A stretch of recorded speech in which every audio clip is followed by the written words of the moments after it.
पूरा बाजार उस ठेले के चारों ओर जमा हो गया था। कोई हैरान था, कोई हंस रहा था, तो कोई गुस्से में ठेले वाले से बहस कर रहा था। वजह थी उस ठेले पर लगा एक बोर्ड, 15 में चिकन पाव भाजी। आज के समय में जहाँ चिकन 150 से कम नहीं मिलता, वहाँ इतनी सस्ती कीमत देखकर हर कोई चौंक गया था। भाई कबीर, ये बोर्ड नहीं, सीधा परमाणु बम है। देखना, अभी पूरे बाजार में भगदड़ मच जाएगी। भगदड़ नहीं चिट्टू, खुशबू फैलेगी। लोगों के पेट में अब चूहे नहीं, सीधे हाथी नाचेंगे। तभी पास में खड़ा बनवारी लाल, एक दुकानदार, हल्की मुस्कान के साथ बोला, ए छोकरे, 15 रुपए में चिकन? अरे भाई, इस जमाने में तो इतने में पाव की महक भी नहीं मिलती। कहीं कौवा बिरयानी का छोटा भाई तो नहीं खिला रहा? सही कहा बनवारी भाई, 15 रुपए में तो आजकल मक्खन की टिकिया भी जहर जैसी आती है। हे ताऊ, जुबान संभाल के।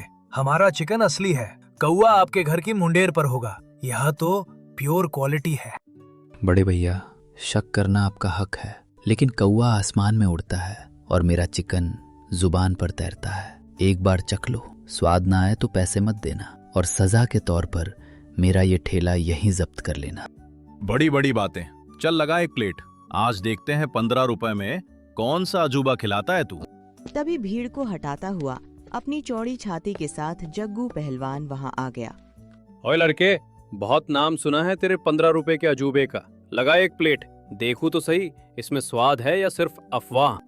पहलवान जी, अगर नमक कम लगे तो माफ कर देना, अभी हमारा नया नया स्टार्टअप है। पहलवान जी, तवा तैयार है और हम भी, बस 2 मिनट। कबीर फुर्ती से तवे पर मक्खन और मसाले डालता है। छन छन की आवाज के साथ लजीज खुशबू पूरे बाजार में फैल जाती है। पहलवान संशय के साथ पहला निवाला मुंह में डालता है और अचानक पत्थर की मूर्ति बन जाता है। भाई कबीर, पहलवान जी तो जम गए। कहीं स्वाद के झटके से करंट तो नहीं लग गया? ओ पहलवान जी, जिंदा तो हो? ओए, ये क्या चीज बनाई है तूने? ऐसा स्वाद तो मैंने शहर के सबसे बड़े ढाबे में 500 रुपए देकर भी नहीं चखा। ये मसालों का जादू है या कोई टोटका? न टोटका है न जादू पहलवान जी, बस ताजा माल और माँ के हाथ की रेसिपी का प्यार है।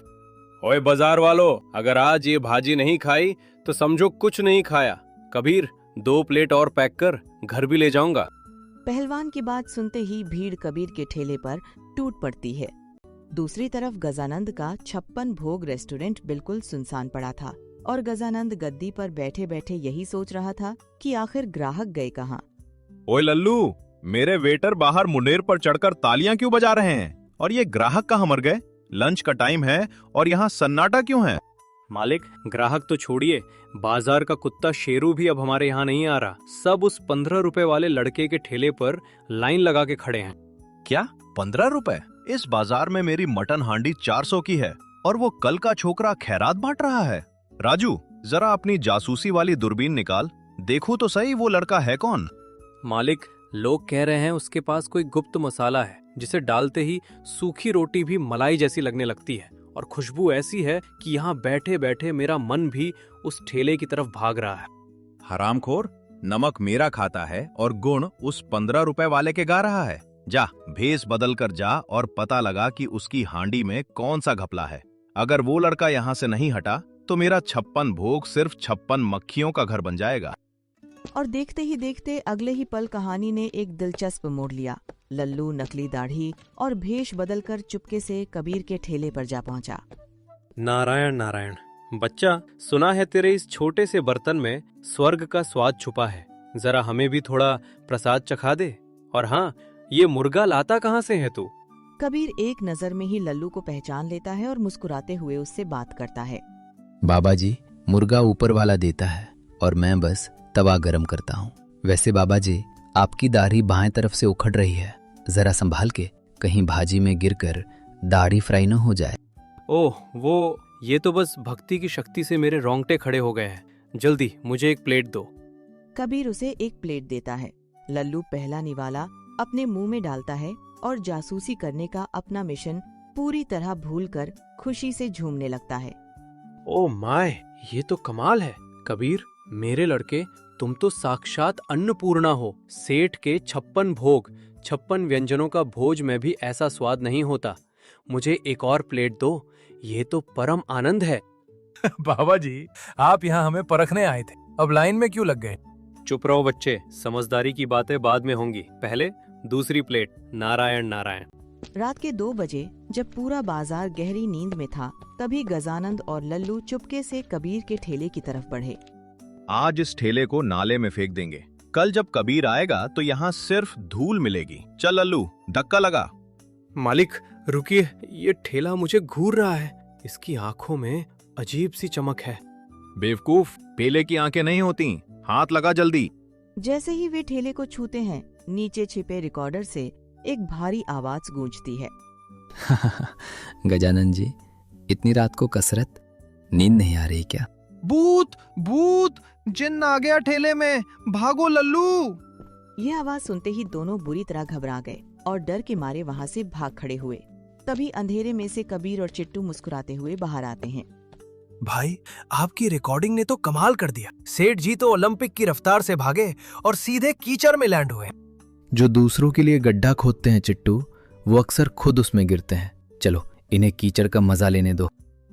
अगले ही सुबह गजानंद पुलिस को साथ लेकर सीधे कबीर के ठेले पर आ पहुंचा। कबीर, चूल्हा बंद करो। शिकायत मिली है कि तुम 15 रुपए में जहरीला खाना खिला रहे हो। हमें अभी तलाशी लेनी होगी। झूठ है साहब, हम रोज खाते हैं। कबीर का खाना तो अमृत जैसा है। चुप रहो, ये लड़का कोई शातिर अपराधी है। इंस्पेक्टर साहब, वो कोने वाली हांडी देखिए, उसी में इसने सफेद पाउडर मिलाया है। साहब, आप शौक से तलाशी लीजिए। अगर जहर की एक बूंद भी मिले तो मुझे अभी जेल ले जाइए। और अगर खाना शुद्ध निकला तो शिकायत करने वाले सेठ जी को सबके सामने इसकी 2 प्लेटें खानी होंगी।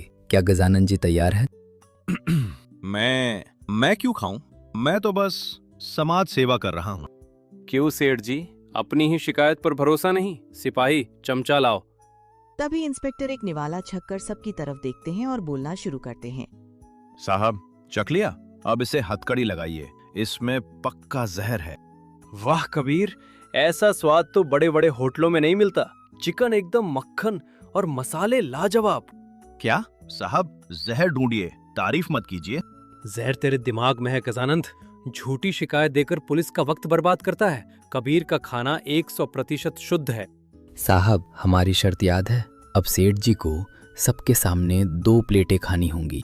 नहीं नहीं, मेरा पेट, मेरा गला खराब है। या तो ये 2 प्लेटें खत्म कर, या फिर हवालात की चक्की पीस। जल्दी शुरू कर। आखिरकार गजानंद सेठ को सबके सामने जबरदस्ती वो खाना खाना ही पड़ा। अगले दिन दोपहर में कबीर का ठेला तो सजा था, लेकिन अफवाहों के कारण वहाँ सन्नाटा पसरा हुआ था। भाई, 15 रुपए में चिकन? पक्का बीमार मुर्गियों का इस्तेमाल करता है, तभी इतना सस्ता है। अरे मैंने तो सुना है ये बाजार के पीछे पड़े कचरे से सामान उठाता है। दूर ही रहो इससे। कल तक तो उंगलियां चाट रहे थे, आज जहर उगल रहे हो। शर्म नहीं आती झूठ फैलाते हुए? रहने दे चिट्टू, अफवाहें सच से ज्यादा तेज चलती हैं। अब लोग हमारी बात नहीं सुनेंगे, हमें उन्हें हकीकत दिखानी होगी। पर कैसे भाई? लोग तो अब रुकने को भी तैयार नहीं है। कल हम दुकान नहीं लगाएंगे। कल हम सबको उस जगह ले जाएंगे जहां से हमारा ये सफर शुरू हुआ था, जहां हमारा सच पलता है। खेत पर वहां जाकर क्या होगा? वहां अफवाहों का अंधेरा छटेगा। कल सुबह बाजार में सबको न्योता दे दो सच्चाई देखने का। अगले ही दिन पूरा गांव और गजानंद उस चिकन सेंटर के बाहर इकट्ठा हो चुके थे। आज सच का खुलासा होने वाला था। अरे कबीर भाई, आज इतनी बड़ी बारात लेकर आए हो। आपका ताजा स्टॉक तैयार है, अंदर भिजवा दूं? अरे मालिक, सच सच बताओ, ये लड़का आपसे कैसा माल खरीदता है? 15 रुपए में तो पानी की बोतल नहीं मिलती। ये चिकन खिला रहा है, क्या ये बीमार मोगिया है? हाँ, क्या ये वो माल है जो फेंकने लायक होता है? सच कहो, वरना हम तुम्हारी दुकान भी बंद करवा देंगे। जबान संभाल के भाइयों, कबीर इस मंडी का सबसे पुराना और ईमानदार ग्राहक है। ये बीमार माल नहीं, बल्कि वो नायाब माल ले जाता है जिसे बड़े बड़े 5 स्टार होटल वाले सिर्फ इसलिए ठुकरा देते हैं क्योंकि उनका वजन 10 से 20 ग्राम कम होता है, या उनका आकार दिखावे के लिए सही नहीं होता। मतलब ये कि स्वाद और सेहत में ये नंबर 1 है, बस साइज में थोड़ा छोटा है। बड़े होटलों को अपनी प्लेट सजाने के लिए बड़े पीस चाहिए, पर कबीर को अपने ग्राहकों का पेट भरने के लिए शुद्ध माल चाहिए। मैं इसे ये चिकन आधे दाम पर देता हूँ क्योंकि ये समाज की सेवा कर रहा है। सुना आप सबने? भाई अपना एक पैसा मुनाफा नहीं रखते। 15 रुपए सिर्फ इसलिए है ताकि मंडी का दाम और मसालों का खर्चा निकल सके। ये दुकान नहीं, ये भाई का सपना है कि कोई गरीब भूखा ना सोए। मैंने सोचा था कि स्वाद से दिल जीतूंगा, पर भूल गया था कि अफवाहों के कान बहुत कच्चे होते हैं। आप सबको मेरी सफाई चाहिए थी, देख ली। हमें माफ कर दो कबीर बेटा, हमने गजानन की बातों में आकर एक फरिश्ते पर शक किया।